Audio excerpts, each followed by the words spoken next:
श्रीलक्ष्मी श्रीमहालक्ष्मी क्षीरसागरकन्यका उत्तिष्ठ हरिसम्प्रीते भक्तानां भाग्यदायिनी।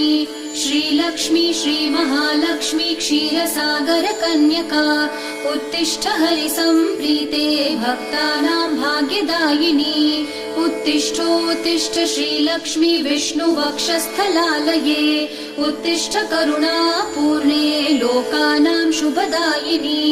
उत्तिष्ठोत्तिष्ठ श्रीलक्ष्मी विष्णुवक्षस्थलालये उत्तिष्ठ करुणापूर्णे लोकानां शुभदायिनी।